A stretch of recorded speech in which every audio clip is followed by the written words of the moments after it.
So learning that theory, I didn't like taking piano, I'm glad I did. I wanted to be a rock and roller, so I switched to guitar and started taking guitar lessons. And then the big thing that happens is everybody plays guitar, right? It's like the Radiohead song. Anyone can play guitar. So nobody really wants a guitar player in their band. What do you need? You need drummers and bass players. So I kind of taught myself how to play drums. And I didn't even have a drum set, but when I was a freshman in high school, it was like the week before school, and I ran into some kid that I used to know, and he said, "Hey, I've got a band, we need a drummer, do you play drums?" In my head, I'm like, "No way," and I was like, the words came out of my mouth, "Yeah, I'm in, let's go." So that's how it all started, and all started in the sense that I worked with other people. And that's another big thing about an overarching thing, you know, you can understand music theory, but the overarching thing of why we're all here is how we work with people. It's meeting people, it's getting to know people. Some people you work well with, some people you might not work so well with. But meeting people and interacting with them and having your best attitude, and I'll probably bring this up more, but having your best attitude in whatever situation goes a long way. So I played bands throughout high school.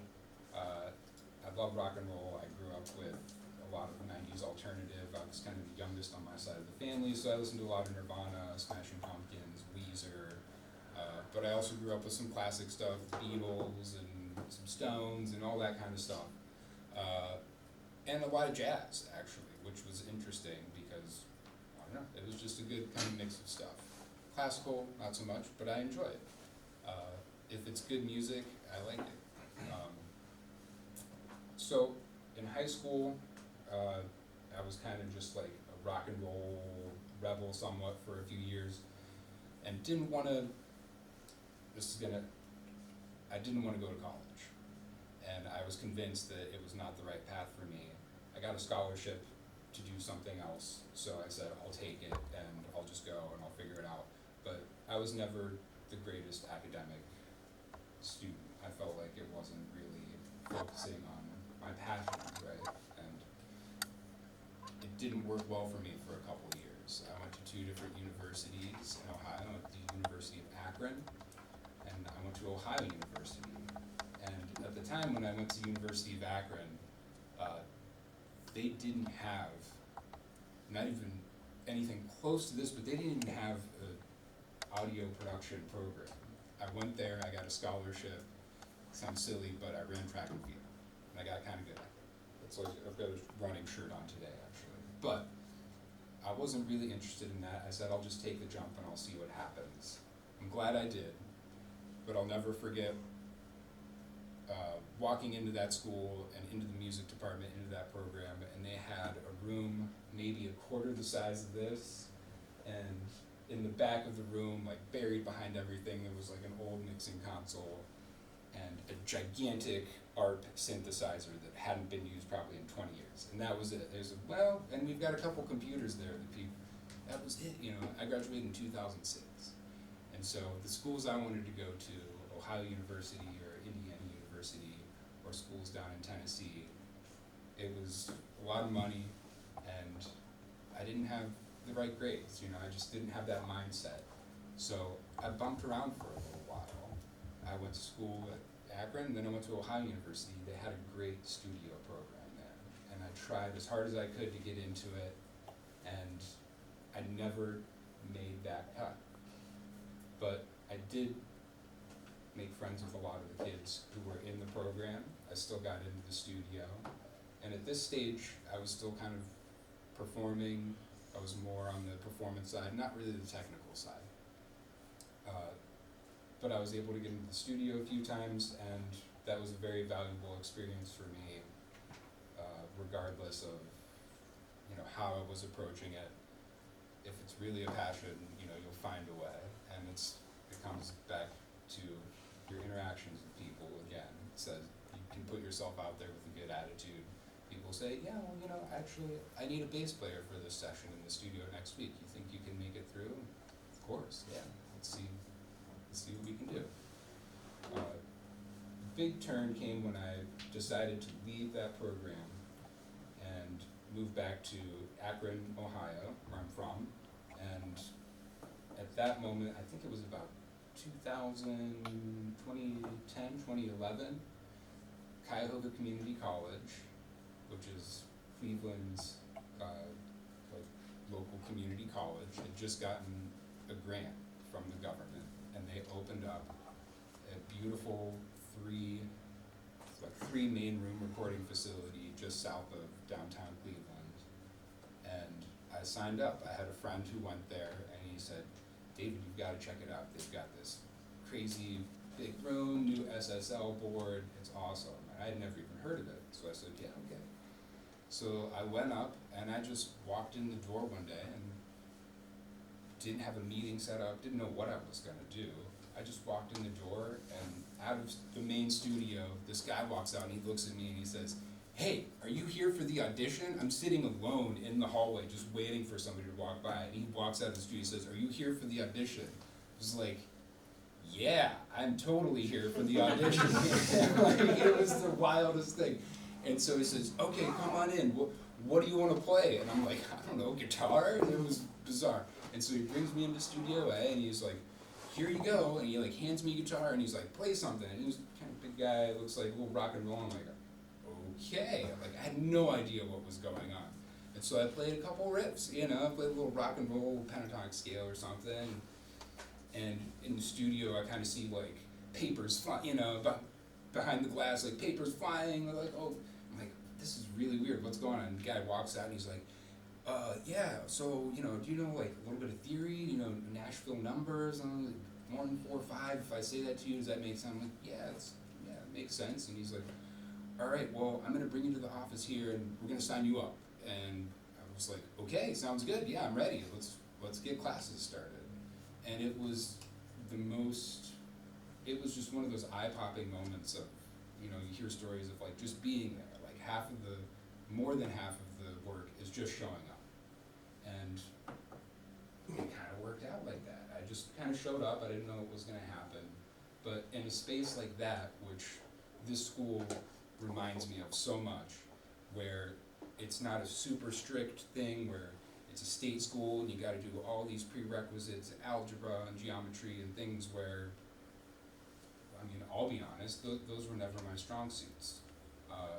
Everybody has their own like unique special talents, and in a school like NMC, I see so many parallels of Tri-C, Cuyahoga Community College, of what that gave to me to just kind of walk in the door and be around people like me who were focused on what they knew that they actually loved, on what they want to do. Somehow, in some way, we weren't all sure. I'm still not sure where it's going to take me, but we knew that there was something that was a passion that could keep us going morning, noon, and night when times were getting hard, or anything like that. When it was a challenge, you have to really dig down deep and see where your inspiration is going to come from. And that well of inspiration, it's got to run deep. And just for the fact of that, there's going to be a lot of challenges in life in general, and certainly in a professional situation where people are expecting a lot, there's a schedule, there's a time crunch, you're going to have to dig deep. And when you dig deep, you got to remind yourself what it's all for. And for me, for a lot of us, it's always been music or whatever has brought us all here together. So this situation, this whole setup, it's awesome. And when I graduated in '06, I don't even think that there was a school in Ohio that offered something like this. It's awesome, the level of technology, just how things progress. I would have had to go to a very expensive out-of-state school or program to find the level of quality and the opportunity of just all the things we have at our disposal here today. It would have been quite a journey for me to find that. So, I went to Cuyahoga Community College through their Recording Arts Technology program. And during that time, I was doing a lot. I was still kind of in between. I knew I loved production and the recording studio, but I was still performing a lot. I started playing drums again. I joined a jazz quartet, and we were playing weekly every Sunday in Akron, and that lasted for about 4 years. And during that time, I was meeting more people and playing in some rock groups in Cleveland, but hustling on the side. You know, it was never easy. I was a house painter for 12 years while all that was happening as well. So hustling, but playing gigs, just hoping, wanting something to come along. And one day, through some other friends, I did get a call, and this is kind of a journey which spans about 8 years, but it takes me to here, so I'll try and make it, encapsulate what makes sense. But I got a call from a friend who said, hey, I'm touring with this band. They're opening for us right now. The lead singer's from the UK. They're about to do an American tour, and they need a drummer. Can I put you in contact? I said, yes, absolutely. And puts me in contact. The singer reaches out. He says, hey, I've got this hybrid setup. It's electronic. It's acoustic drums. Do you have this thing? Do you know how to use it? Yeah, I've got that. Send me your tracks and whatever else you need. He was talking about a Roland SPDS drum kit thing. I think we've got one in the back room here. I'd never seen one before in my life. I didn't have one. I just said I did. And so I took every dollar that I had, I drove up to Guitar Center, and I bought the only one that they had in stock. It might have even been used. I don't even know how it was there, but it scratches me. I was like, that's it. I need it. So I got it. I was scared to death, but I just told the person, yeah, I know. I've got that. I can, sure, send me your stuff. And so the next 2 weeks I spent practicing this thing and learning this new technology. There's moments when you just have to dive in. A lot of opportunities come your way, and it's like you've got to say yes until you can say no, but do it in a smart way. It's hard to say without learning, but if you say yes to everything, you're going to get taken advantage of, right? Like everybody knows that. But in the gig world, sometimes you have to do it. Still be smart about it. Never put yourself in danger. Never extend yourself where you think you might. Yeah, just be in danger. But sometimes you got to take leaps, and that just happens in the gig world, in the gig economy. So I did this thing. I said, yeah, I've got that. So I learned the piece of gear for 2 weeks. I learned the tunes. Went out to New York City, did this audition. At the end of the audition, said, yeah, sounds good. The tour starts in September, and we'll be gone for 2 months. And I'll talk to you in a little bit. I'll give you more details. So that tour was opening up for Elton John for a month and a half across the United States, and totally changed my perspective, totally changed my life. And I met actually my wife through that band, so it's pretty wild what happens, but it's music. It's a great journey. And would I have guessed that was the first major tour I'd ever be on, with a gay disco dance electronic pop band playing drums on a hybrid kit, doing disco beats for like 2 hours a night? No. But it's a gig, and it's what it calls for, and the beauty of it is that there's a lot of different things, and everybody has their own style, everybody has their own whatever, and that's what makes life in general beautiful, and also music really beautiful. So that gig gave me the ability to take another risk and say yes, and I didn't have all the money in the world, but what I had, I said, I can get by in New York City for 3 months. And so I took all my savings from painting houses, and I said, see you later, Ohio, I'm going to New York, I've got this touring thing, and I'm gonna pursue that. And that's what I did for 7 to 8 years. I was living in New York City and doing some world tours across Europe, North America, all over the UK, and honestly just enjoying what the journey of music is that it takes us on. During this time, I guess I would say that like, it's interesting because drums were never my main focus. I always felt more comfortable playing like guitar, or a bass guitar, or a little bit of keyboards. But again, like nobody wants a guitar player. There's too many guitar players. You need a good drummer, so that's like what I was still focusing on. And I love it though, not to say that I don't love it, but it's just strange how things approach you and you have to keep an open mind. And during this time, I'm thinking, okay, I'm playing drums, it's not my favorite thing, but I really like it, but man, I've always just wanted to be like in the studio. That's just like my calling, I really love it, and how do I get closer to that? And so it started as, well, I had a decent, understanding of how that worked just from home studio, be it with friends or family, just having that opportunity. And this is a great way to like get all that experience. You've got the classes, you've got the teachers here. So I had a little bit of experience, and then I went into like live sound. If you go into the studio scene in like a big place like New York or Nashville or Los Angeles, like, you've got to like work as an intern, unpaid, and they expect you to show up for month after month without getting paid. And I did it for a little while, but like you can't survive. So sometimes you just have to like figure out a way to make things work. And for me, that was going into the live sound reinforcement area and getting that experience and working with the live sound and getting paid, a couple $100 a week. Working at the coffee shop, again, it's like a hustle, you never know how it's all gonna come together, but it's that you go back to that well, it's our inspiration, it's gonna keep us moving forward, and as long as you're having a good time, you've gotta remind yourself that it's worth it, at the end of the day, do you feel good about what you did? And so, I was doing that, I was working in venues, 3 or 4 venues around New York City, a couple times a week, and finally, at the end of about a 4-year thing of just being in New York, I got a job at a really good studio in Brooklyn.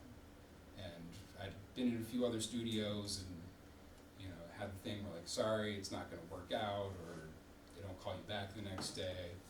It hurts, it happens. You gotta just kind of move on from it.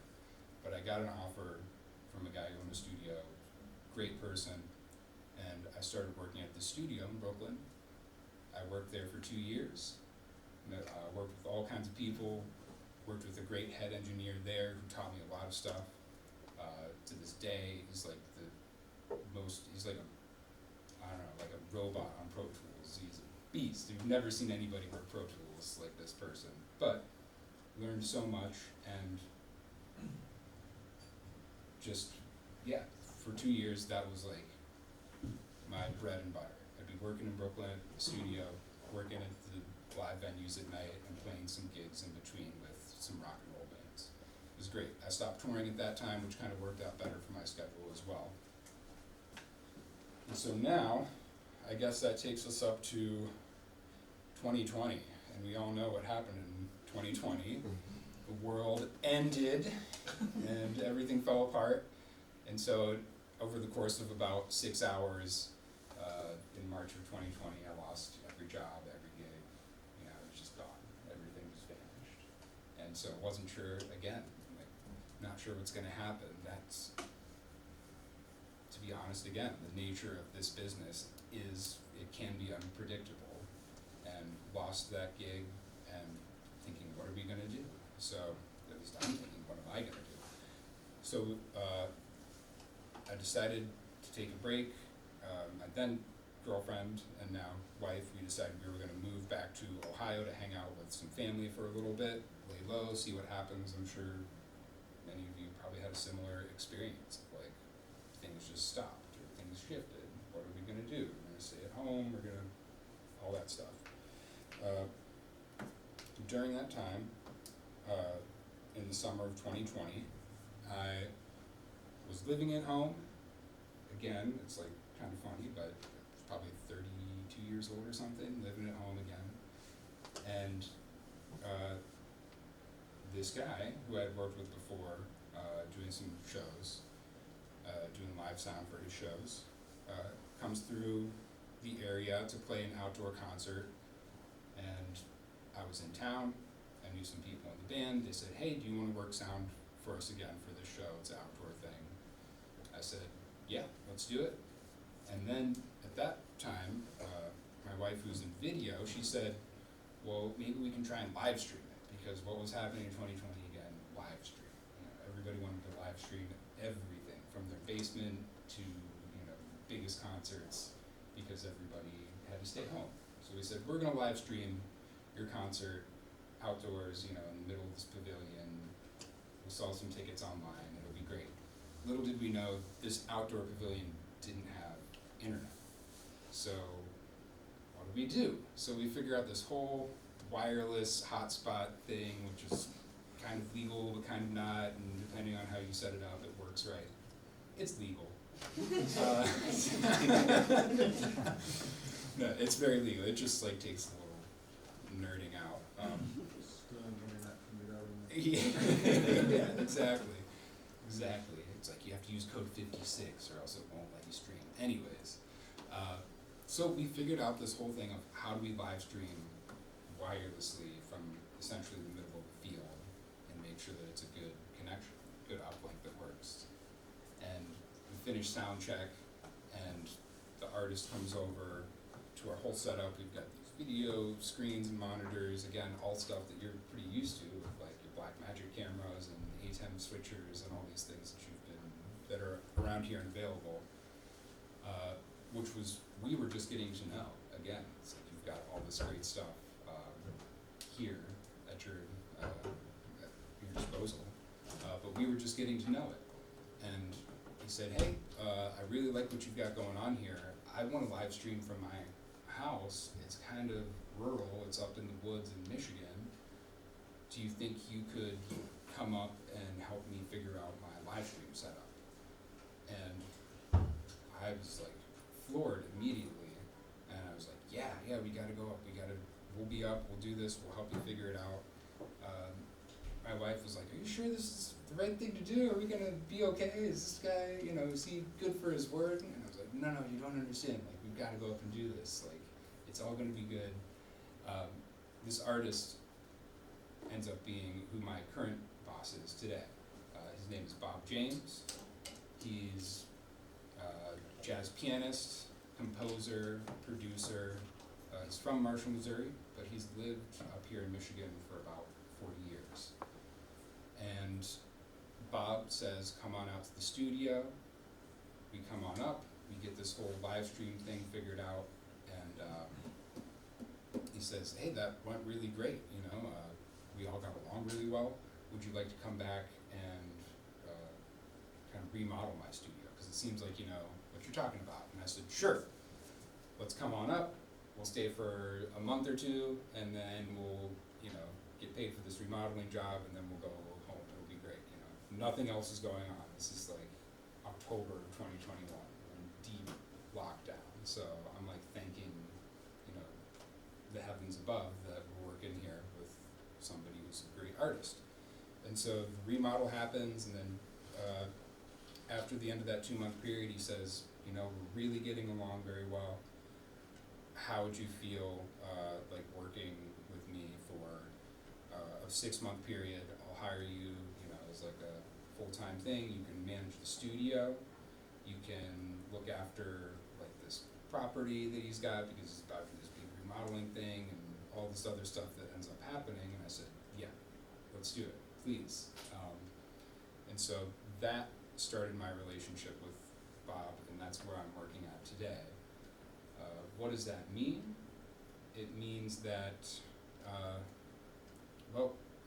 wear a lot of hats in that regard. I was always interested in the technical side of things, so soldering or fixing or just troubleshooting. What is it? Is it a piece of gear? Is it kind of funky? I want to know. I want to know what this thing is. I want to know what it does. I want to know if it's broken, if it's 80% working. So that kind of just helped me always be a little curious of how is this stuff working? Because it's gonna break. Eventually it's gonna break, and then if it's broken, do you want to open it up and see how it broke or what it is, or if you can fix it a little bit? So it's always good to be curious about that. So I was into that. I started getting into that when I was probably about your all's age, and just not being afraid to like open something up. If it's not working, you're just gonna break it more, I guess. But you might fix it too. So being able to get my hands on and fix a problem, not being afraid to jump in on something. What I didn't know at the time is that he had lost the secretary for his record company recently, and so I ended up taking on a lot of that responsibility of being like a secretary almost. And it sounds, I don't know, it sounds a little mundane, and it can be, but it's the secretary for a record company, so I actually ended up starting to learn a lot about like royalties and contracts, and even though I don't really understand it, things like ASCAP or BMI and how you have to sign up for these things to have your own publishing company, or if you ever get royalties or release a song or release an album, how you should be registered with ASCAP or Sound Exchange. Those are all things that, as if any of you are producers or writers, if you're putting out music, you should copyright your music, because you never know what is it going to be. TikTok, is it going to be YouTube? Somebody might grab your snippet of music and say, hey, that's mine, I'm pretty sure that's mine. Well, how are you going to prove it? And so being a secretary for that aspect opened up my mind so much into just the business side of things, how it's really up to you these days. We don't have a lot of big record companies, at least they don't support artists the same way that they used to. So it comes down to like the end user so much today. Like, how much control are you going to retain over your music? How much are you going to track it? So it's like, just look up like Library of Congress, like copyright a song. Look up Sound Exchange. Is this stuff that we've heard of before? Like, okay, great. So I won't go in circles on that. For me, it was a great learning experience, still learning. And then a lot of my duties are from the live sound aspect. If there's a band or an ensemble that is a large, like anything over a trio basically, this could be a quartet, it could be on a tour outside of the country, the manager will call me and say, hey David, we're going to Maputo, Mozambique, which is like on the southeast corner of the African continent. Mozambique is right across from Madagascar. And he's like, we're going to Mozambique, it's going to be this whole festival thing, and we need you to come along to run sound and make sure that all the guys on the band like don't get lost or that they all behave. So I'll get calls from the manager for big tours like that, and we'll go out and we'll do this festival. Like, I think Mozambique was last November. Yeah. So in the course of 2023, I think I went from, let's see if I can get this right, from Japan to back to the United States, to London, to Jakarta, Indonesia, to Mozambique, Africa, in the course of about like 4 months or something. And London was a London Symphony Orchestra tracking session where we're working on an album with with a collaborator, and they like to use the London Symphony Orchestra to track their strings. But in my role, I'm going there. I have a Pro Tools session. I've prepared our stems of like the demo, and I know everybody's got their scores. And if there's an issue where a tracking engineer who works with the London Symphony Orchestra says, oh, there's a 2-bar count off, are we starting on measure 0 or measure 1? And in measure 89, the time signature changes from like, 5/4 to 16/8 or something, and the click track is off by one measure. It's, everybody's going to stop, and the orchestra is going to say what's happening. And orchestras, from a previous experience that I had in Cleveland, Ohio, working with a classical recording company, which I forgot to mention, but orchestras in 2008 or 2009, I'm sure it's changed by now, but orchestras cost, anybody just take a guess on how much it is to hire an orchestra for 1 minute? For 1 minute? For 1 minute. 5,000? 5,000? Yes. 10,000? Okay, more zeros? Less. Less 500? That's a good guess. In 2008, it was like $300 a minute. A minute. So it's probably close to like 500 now. And you've got your, because it's unionized, and there's somebody from the union in the control room, and they're looking at the clock, and they say you've got 48 seconds until you need to take a break for 12 minutes. And those 12 minutes is gonna cost you $4,000. So you need to make sure that in your 50 or 48 minutes that you have of recording time, that you are doing your job. That's like, what, 18 grand an hour? Sure. But how many people are in an orchestra? That's something to consider. So I worked with, I did sessions with the Cleveland Symphony Orchestra, the Cincinnati Pops Orchestra, and Atlanta Symphony Orchestra. I was assistant engineer. So depending on the setup or the size, it could be, orchestra as well. It could be anywhere from like 60 to 90 people in an orchestra, depending on the size. On a Cincinnati Pops gig that we did for a holiday, like a holiday show, there were probably close to 200 people on stage because there was a full chorus. There was like all bells and whistles. So It makes sense why that'd be expensive. You're paying everyone. you're paying everyone. Everybody in that orchestra is getting paid. So having, being an assistant engineer or being an engineer of an artist who's coming in that has to have tracks prepped correctly, in the back of your mind, you can't be thinking about it, but in the back of your mind before you go there, you better make sure that your hotkeys to find the next take, or that all your tracks all your stems for tracking are properly prepared, and that they sound right, that they follow the grid, et cetera, because everybody wants to have a good time, but it's a professional environment, no matter what. We're walking into a very professional environment. So something like that, that's like another part of the aspect of what I work on for my day to day. Like before I came here, we're working on stems to send out to like Harvey Mason. He's a drummer in LA. He's working on a new album. He's waiting for some tracks. So I'm trying to get the stems right.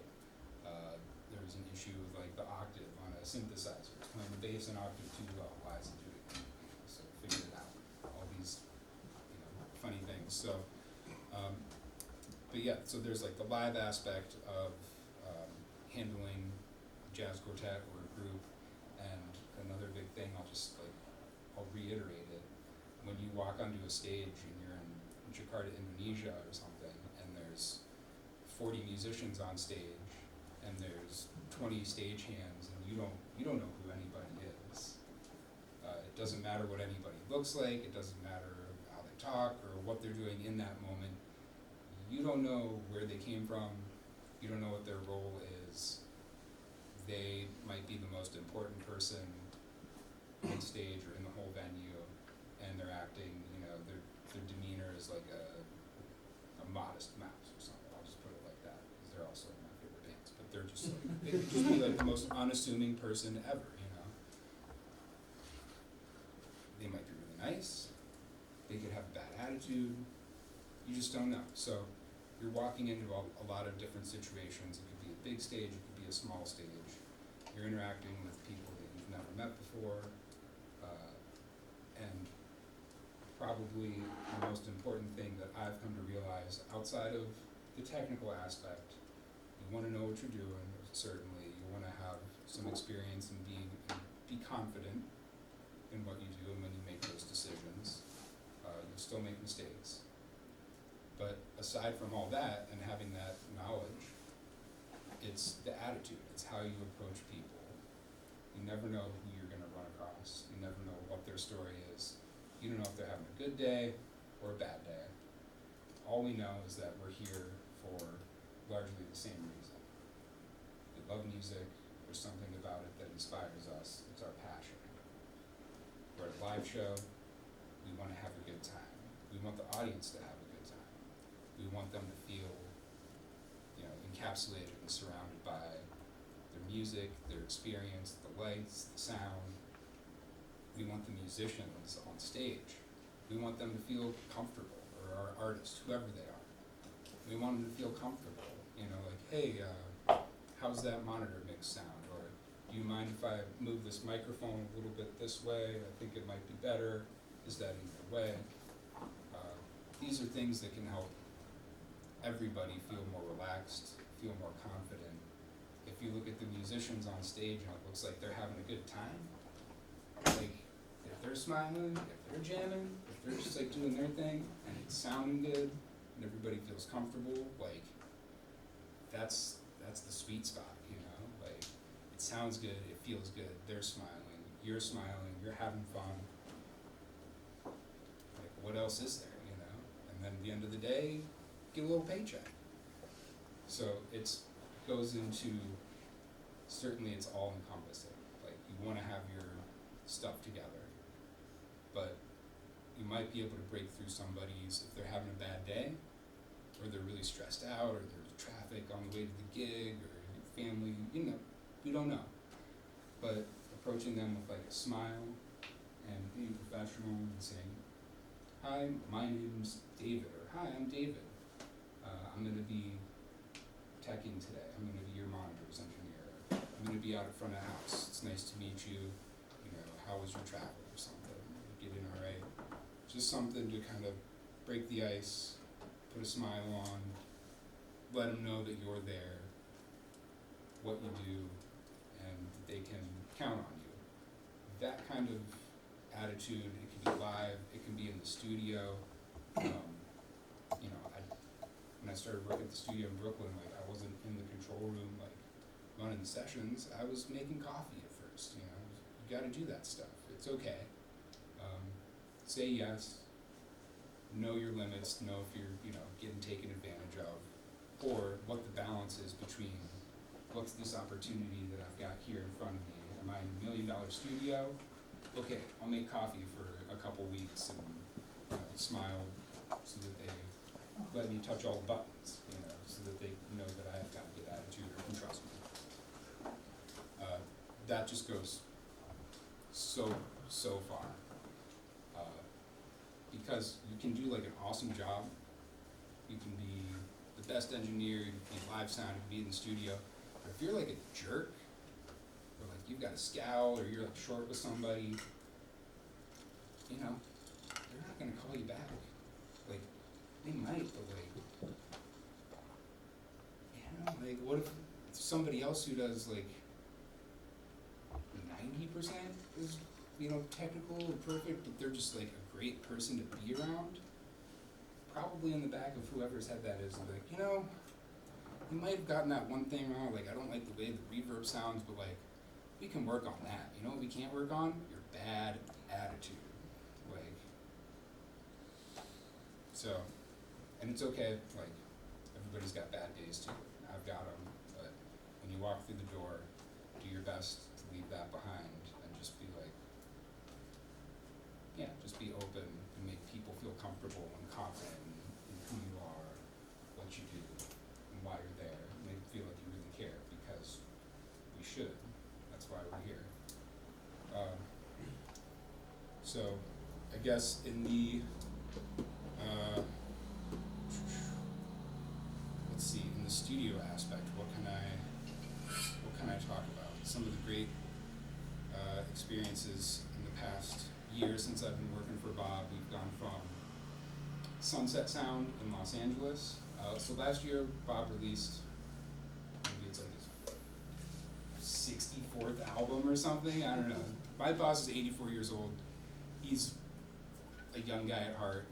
When I'm working next to him in the studio, I don't see an 84-year-old. I see like a dorky 24-year-old with glasses, and we'll make a silly like MIDI drum edit, and we'll just like laugh because we know it's like a snare drum hit, but it needed to be there, and we'll like boom, and we'll just like, then we'll just laugh for like a minute because that's what it is.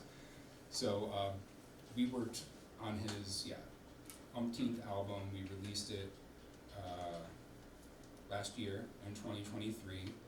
It took all of the pandemic, so when I moved here in 2021, I started working on this album, and it took us up, the better part of 3 years to put it all together. It's probably done in 8 or 9 different studios around the world. I had the great opportunity to go to a few of those studios, including Sunset Sound in Los Angeles, where we tracked one of the singles for the record. And anybody know Sunset Sound or familiar with the studio out there? It's really great place, just like a classic LA studio. Yeah, David, check it out. I mean, everybody's recorded there, from Prince to Bowie to, I mean, anybody. Luther Vandross, you name it, they've all been to Sunset Sound. The Doors, Van Halen 1 was recorded there. So we went to Studio A, the live room there, which, again, I guess I'll say Van Halen 1, Eruption, I think Run with the Devil, whatever's on that record. There's so many other things that were recorded in there, but I got to stand, in the booth where Eddie Van Halen's guitar amp was placed for like the Eruption guitar solo, and it's like, that makes the hairs on my arm stand up now just saying that and thinking about it. But like, I knew like where that room was, and I was like, I'm just gonna stand in here for a minute. I can say it through it seriously. I was like, No. I didn't need to go in to like check the upright bass, but I did, because it was like, this is where that happened. Prince like set up. There's a famous skit of like a Prince basketball thing where he's like playing Dave basketball. Chappelle? Yes. Yeah. Yes. And but like Prince is a big basketball player, and he set up he bought Studio 2 for like, I don't know, a year or 2 years or something. He lived in there, had a bed in the studio, and worked in there. It's like Studio A right there. Or no, it's Studio 2. But the basketball hoop is like still in the courtyard at Sunset Sound. So like, you can go out and like shoot some hoops on them. Same basketball, backboarding than the Prince did. So yeah, got to go Sunset Sound, Studio A, to record a track. And then we went down to Tree Sound Studios in Atlanta, Oh. and we did I almost worked there, for real? out of college, yeah. Cool. Yeah, I went to LA instead. So we did a track at Tree Sound, and Tree Sound was where, I mean, it was a big part of the Dirty South sound, the Atlanta hip hop scene. I think Ludacris recorded Chicken and Grits there, and also Outkast recorded, I believe, Stankonia and Speakerbox The Love Below in the studio. And like, those 3 albums, I guess I'll say, or 4 albums if it's the double album for Outkast, but that's like part of my makeup, like when Speakerbox Love Below came out, that was it. That was like be all Yeah, end all. that was the album of the year, I'm pretty sure. Yeah, so yeah, they won album of the year. And sort of like just the opportunity, it's a different journey where it takes you, but like those were some of the great studios that this journey has brought me on. And in that situation, it's like knowing in that situation, I'm there to be with their house engineer or whatever is happening in that situation where, okay, we're gonna mic up the grand piano here, or what mics do you want on the drum set, and kind of knowing what might work for that sound and what they have available in their locker, and working with the head engineer at the studio and saying, okay, let's take these, M50s out wide, we'll put some 414s over the hammers, and let's put a stereo, ribbon mic in the middle, and we'll blend the three, and that should give us all the options. But working with, these are some great videos. But working with, Susan Rogers is, highly recommend checking out some of those. But yeah, working. Were you there with CeeLo Green and Jazzy Jeff on that? Oh, yeah, so Atlanta, we were there, we tracked a record with CeeLo Green, and CeeLo Green, Gnarls Barkley, so, Yeah, so we tracked a few songs, but one of those songs made it to the album, and, that album last year Grammy. was nominated for a Grammy. The CeeLo or the? This Bob James album Jazz Hands. was, so we were nominated for a Grammy last year, and never in my wildest dreams did I think that would ever happen. And the album, making an album is hard, this is hard work, everybody, and just staying focused and not coming in with a sense of like entitlement either. It's just, we'll do the work and we'll see what happens. You don't get to choose how it's recognized or when it's recognized. So it's a double-edged sword. It can be really disappointing. You think, oh, this is like the best, the coolest thing I've ever done. And listen to that bass drop, like listen to how smooth and full and great that is, how cool it sounds. And nobody wants to listen to it. Or you can be like, okay, like, man, I really just, this project went on for 3 years, and it was really difficult to, wrangle all those tracks from, 8 or 9 different studios, again, around the world, mixing it here in Traverse City. And when it was released, it was almost like a weight. It's like a weight off your shoulders, and you kind of, okay, what's the next thing? And then you move on, and then you don't get to choose when that kind of comes around. So I'm happy for it, but don't let it. It's about the process and enjoying the process. Try and enjoy your process because you don't get to choose how or when it's recognized. Do you have a question? Yeah, regarding that, so I've watched a lot of big artists talk about the new kind of how music is going nowadays and how there's, thousands of songs being released daily, and how just sitting and waiting for your song to get recognized isn't really the way to go in this day and era, because so much music is being pumped out, and just he's a DJ artist, I don't know, an older guy, but he was saying you gotta actually like promote your stuff, like you as a person, as a business, and then your music, because since everyone else is releasing, just letting it wait for someone to find it, who to find it isn't like back then where people would find it, you get to actually like really push it to have a better chance of getting noticed. Would you agree with that? Or I do. I do agree with that. The big thing that's changed. What's your name? Magnus? Magnus. That's a good question, Magnus. I don't have all the answers. But I would say that yes, I do agree with that. What's changed largely in the music industry, it started happening in like the late 90s, early 2000s, was the decline of the record company. And record companies, record labels, they, what's left of them now, but so many went under, they just went under, they went out of business because of like Spotify and streaming. It started with Napster actually, but the record label is not in place in the way that it used to be.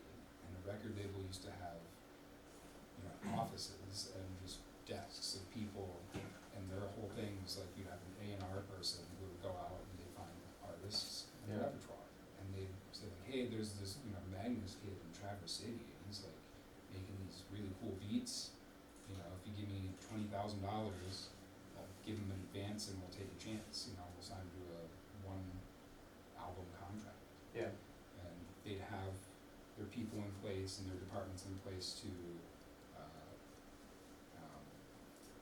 distribute, to advertise, and and they have those connections Mhm.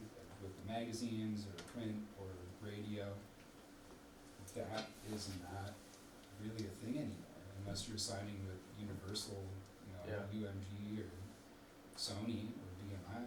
Which I've also read that too, like those companies don't even pay attention to anyone until they see that that person's like doing their own promotions and work and connections with their own fans and everything. And it's like, oh, alright, now we'll give them a chance, you know. Right, absolutely. With Bob, it's an outlier. He's been an established artist since the '60s Yeah. or '70s is when his solo career started. He's got things, but he had a record company Yeah. that was supported by Columbia, CBS, and they put it into place. They had those things that were advertisements and distribution. It comes down again to like, what is your professional, like front-facing image? Because we absolutely need to promote ourselves. Sound Exchange register, ASCAP or BMI registered as a publishing or a songwriter, so you get those credits. And that's like back-end stuff, Yeah. Nobody wants to see on your Instagram that you're registered on Sound Exchange, but it's really important. And it is more down to the individual artist these days. Like bands aren't really a thing, they're not as popular these days. It's artists, it's DJs, it's what they bring to the table. And providing, if you think that your work is quality or you have a piece of music that you feel is quality, that's the most important thing. And then how do you present that? How do you show, is it just this tune? How many tunes a month or how many tunes in a quarter, in 3 months are you gonna try and put out and promote? Yeah. And whatever that like threshold is, whatever the focus is that you think is like, okay, this is a quality piece of work, I really enjoy it, I enjoy working on it, I'm gonna put my energy into this, and I'm gonna put a little bit of like a look and a package on it. Whatever that threshold is, however many songs, like, if you can feel good about that and the professionalism that you're bringing to like yourself, I hate to say it, but like also your image and all these things, like, they are important these days, because everybody can see everything very fast. It comes down to the individual person these days a lot more than it ever did, just because that record label thing where they pluck somebody out of an unknown thing and just say, we've got everything in place for you. Here's a bed of roses. Yeah. Here's $200,000 advance. I don't know where that happens too much anymore. Yeah. So it's a good question. But yeah, it certainly is down to like, Well, thank you for answering. Yeah, I guess, so would now be a good time to turn over to like questions or? Yeah. Okay. Do we have any questions, or can I keep thinking of stuff to? Yeah, I mean, you mentioned, like, not letting yourself get, like, saying yes to things, but not letting yourself get taken advantage of. Is that something you learned through doing that, or is that just something like you were kind of conscious of, or do you have any experience with that? Like something where you said yes and it was just kind of like, and go. Yeah, through personal experience, definitely, and learning, like, the best way to learn is often through making those mistakes, and like, we're all gonna make mistakes, you're gonna make mistakes, there's gonna be a show, something where it just doesn't come together, but that's where you learn the most, is what I find.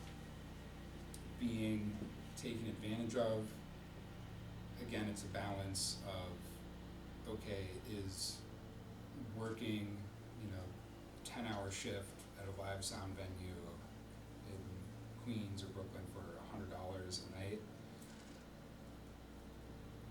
Yeah, it's not the best, but I had to do that for a long time, and for 2 or 3 years or something, because like, if you go to the club down the road, they know that this place that you're coming from, they know they're paying you $100. Right? So it can be a slog, but generally, I think that deep down inside, like, you know what's right, like, don't let people put you in a situation where you don't feel safe, Sure. or you don't feel comfortable, or somebody's like a consistent, just like mean person to you. I did those gigs, 3 or 4 nights a week, and I had to, definitely had to extend myself, probably more than what the rate was worth. But if you're working for good people, like I worked a lot of shows, where like here's the Menahan Street Band, and they just show up one night at your venue, and they played on like the Amy Winehouse record, Back to Black. You're getting $100, but like that's the Menahan Street Band, and they're just showing up one day for a gig. So kind of balances those things out, but never put yourself in a situation where you know it's not safe, or you don't feel comfortable, and then the rest is, it's in your gut and balance of like, okay, am I gonna make coffee for 3 weeks before I go into the control room in the studio, and the owner is like, all right, Dave, you've been really working your ass off, like come on in and sit here and we'll show you this and that. Like, so it is a balance, but For sure. Cool. So to expand on that, you're saying basically there's a difference or possibly like a fine line between getting your foot in the door, getting noticed, getting that kind of experience and making those connections and having someone take advantage of you. Okay, yeah. And you don't always know where that is, you have to kind of find it out for yourself. Yeah. Yeah. And in you might be looking at something in retrospect, you're like a month into like some gig, and you're like, wait a second, what did I say yes to? Yeah. And like communicating too is Yeah. also like, don't be afraid to communicate with a good attitude, smile on your face, and like approach somebody, kill them with kindness kind of, and be like, maybe if you start to communicate, they'll be like, oh, I had no idea, yeah, I'm sorry, like let's talk about this, let's figure something out, is it schedule, is it pay, what makes you feel better, and maybe it'll work out, maybe it won't. Like communication in that regard is really key. No, that makes perfect sense, thank you. Okay. Given all of your experience and time through all this, what's the number one thing that someone in a classroom, like a teacher or just whatever can't teach you, you just have to experience that you think would be the biggest thing to know going into a lot of this? Something you just kind of have to experience that. It's the attitude, it really is, yeah, like, and that can't be taught, it's like something, cause it's funny, like people know if like you show up and you're being phony with them too, they don't just wanna see you be like, oh, hey, smile, hey, how's it going, like, it's like you gotta find where you're actually like yourself, and you're like emoting that good part of yourself, and that takes time to learn, and like even in my mind I'm thinking like when did I start thinking about that, like it had to, like I don't know, but like really start thinking about it, like how much of a difference that makes is just like I don't know, not that long ago, like a couple of years ago really, like and it's funny because like you go into like what's like one of like the ultimate like memes, it's like the grumpy like live sound person, they're just like fucking monitor not working, stand broke, it's like being around that so much, it was like, oh my gosh, like do you even want to be here, like are you gonna have fun, like that's I think just being aware of that, like growing up as like a kid and like how funny that was, and like just being like, oh, I don't know, it's like it's got to be like somewhat easy to like answer the question, like if it's not gonna work, like hey, sorry, I can't figure this out right now, we'll just so you're aware it's a problem, but we'll do our best to figure it out, and if we can't, then I'll give you this option, and like it might not be what everybody wants to hear, but they need to hear it. Yeah. And at that point, it's like, hey, if you just tell it to them straight, you can do it in a nice way, like, we've got an issue, we'll get to it, you know, then there's a sense of like trust. But I think it's like being around that experience that you learn who you are, you learn like what is my attitude, like how do I present myself to ABC or XYZ person coming through the door, where they know I'm being real with them, and but I'm still here to like do business. Yeah. Thank you. Would you say that that attitude is what kind of motivated you to take up opportunities that you might feel like you've not have been fully ready for? Like you mentioned, being like a drummer and you not really knowing how to drum, but you were just like, yeah, I'll do that immediately. Kind of, but also I just wanted to be a rock star.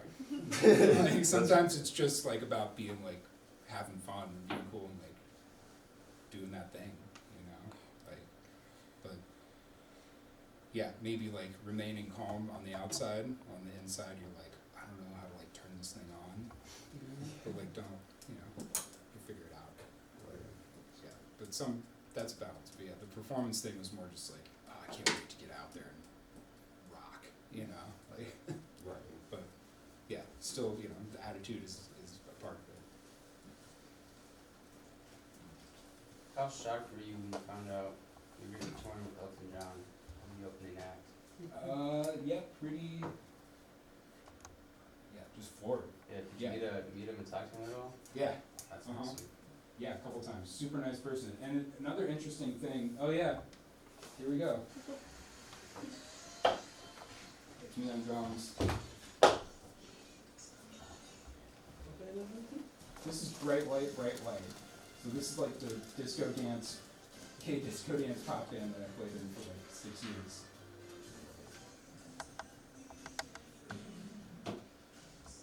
There's Elton John. Yeah. And that's me. And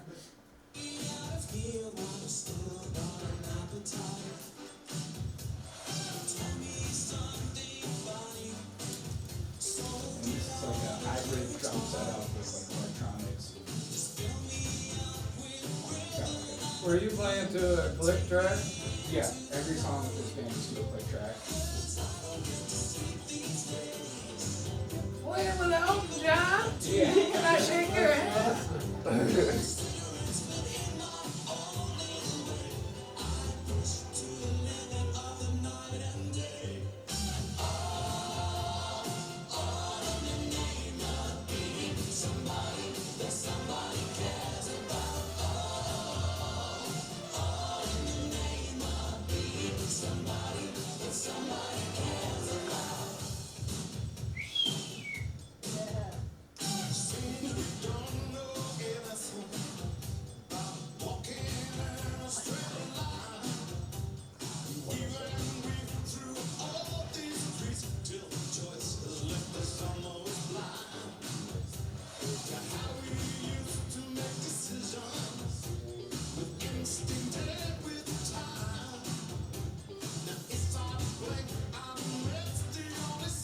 You got a lot of FaceTime in this one. I know, I was like nervous when I saw this cut. I was like, oh my gosh, why are they showing me so much? I'm only playing the drums.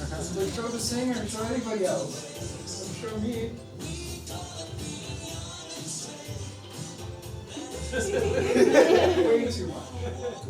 Way too much.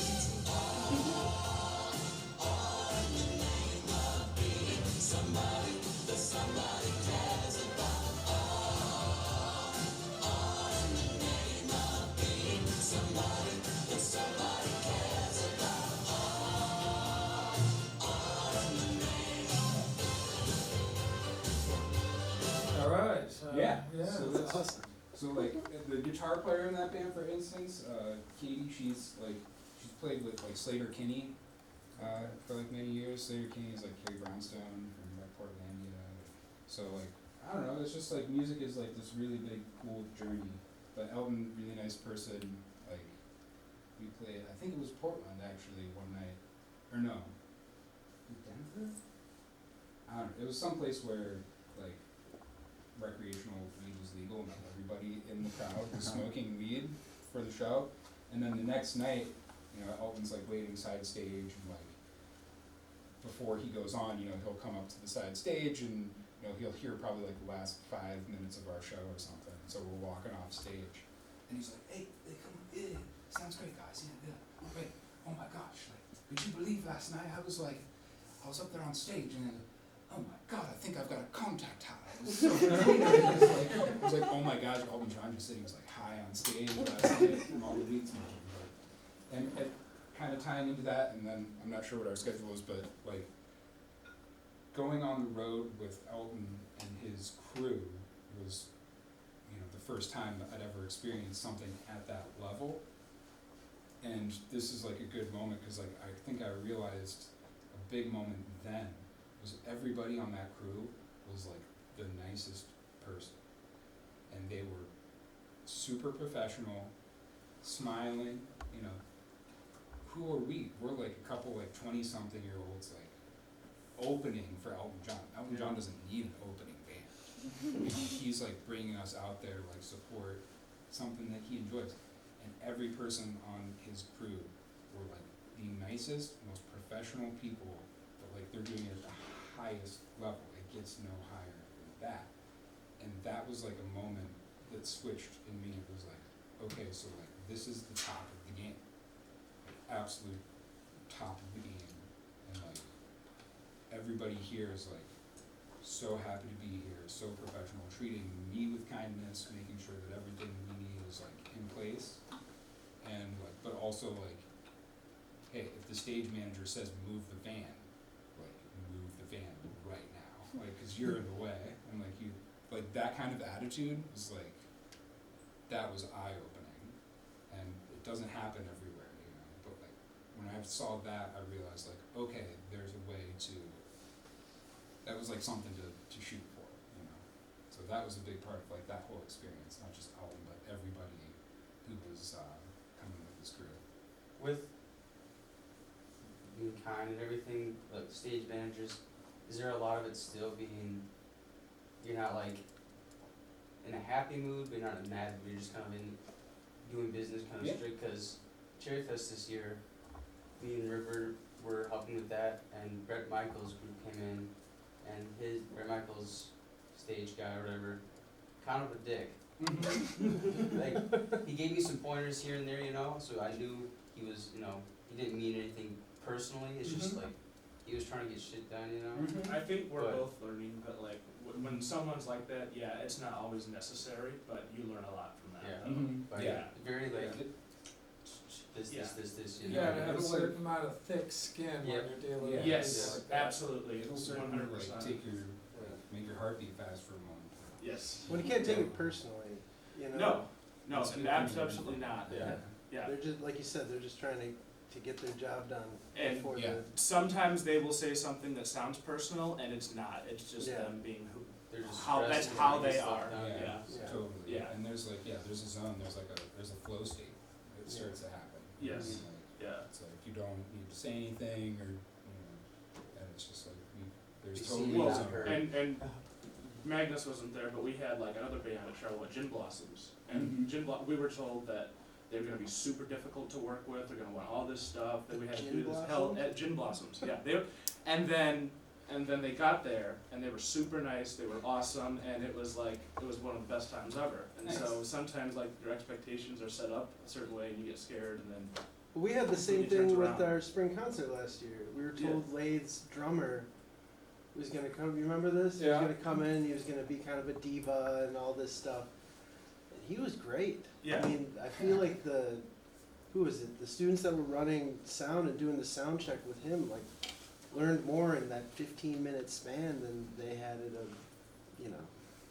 a full gig sometimes, you know? So, you know, don't go into any of those situations with, like, be ready, and if people Yeah. warn you, there's a reason, Mhm. but Yeah. sometimes you just get pleasantly surprised and Yeah. you learn a lot. And deep down, like follow your gut. Like, don't let somebody be like straight up mean Yeah. to you as well. Like, Yeah. you know. How do you deal with that when because there's one show in particular I remember where the band, they were just straight up dicks, you know, on stage in front of everyone. They're you know, they're complaining and they're just being real divas, how would you have handled Usually it just something ends like- up being like, I'm not gonna talk to you, I'm just gonna do my job, Yeah, and if you've got a question, ask me, and like, that's it.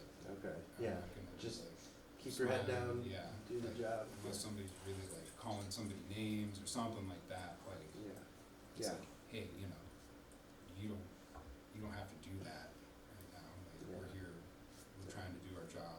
yeah, If, you know, if it's somebody that's like, if you're part of a team and you're like the point person of that team, and they're like treating you bad, or somebody on your team, be like, hey, do you wanna like talk to me outside here for a second? okay. Well, yeah. Or, you know, if they're not into it, then just like, hey, they're not into it, and like, I don't know, if something goes wrong, then it's like, could've helped, but Okay. anyway, so, but yeah, never, like, it's like, am I safe, do I feel comfortable, that kind of thing, like, and just try and communicate with somebody.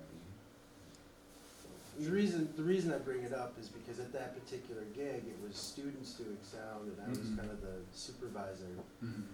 and I did have to, you know, like, then this goes for all you guys too, if we're at like the Flapjack and Flannel Festival, right? You're gonna be working with a bunch of different bands. I will be there so that if there is a band that is disrespecting you guys, like I don't feel like it's your job at that point to have to go and, you know, deal with that whole sort of thing. So that's kind of why I'm there as well. So just, you know, we're talking about all this, don't worry about, you know, oh God, what if we get a jerk band and don't wanna have to go and, you know, sit there and get in an argument or whatever, that will be on me. So, just so you guys know. Thank you, Brady. Appreciate it. Oh, yeah, you're welcome. You know we do. Yeah.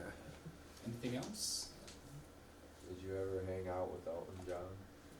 I mean, yeah, just like the side stage moments on the big tour, like, but yeah, never like hang. You can go to his hotel room and like No, but like a pop lot champagne of or the something. band members, Yeah. like they were, yeah, Maybe you did. I don't think so. Yeah. But no, I mean, what more can you ask for? Yeah. Like he's actually like listening to you, and he's waiting there. You know, he's got a little tent, you know, outside like the stage in the hallway, and he's got like 10 pairs of like sparkly glasses ready to choose from. It's like so cool, you know. And he's like, hey, sounded good tonight, boys. Yeah, all right. So he was a how's good the guy? crowd out there? He Yeah. was a good guy. Mm-hmm. Yeah. That's cool. That's good to know. On that note, have you met Elton Ron? Yeah, the tribute. Ron? No. So we had him in Charlevoix, and it was uncanny. Like, not only does he sound like the guy and plays like the guy, he looks like him. So I love just it. normally, I love it. just genetically. I have no idea how they did it or how they found him, but it just.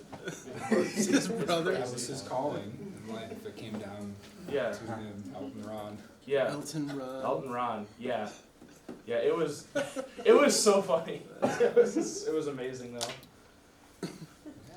Thanks Brady, thanks Hey, NMC, thank you. and you know, Thank you for this is a coming great in. place here, so like I'm just Yeah, we're really fortunate Forward to about have having, David you on know, the staff. Yeah. the ability and all the gear and stuff you got here. It's a good place. Yeah. Like I would have bent over backwards when I graduated high school to have a place like this down the road. Like this is awesome. So, Well, thank you for joining the team. We're very fortunate to have you. be here, y'all. Thanks.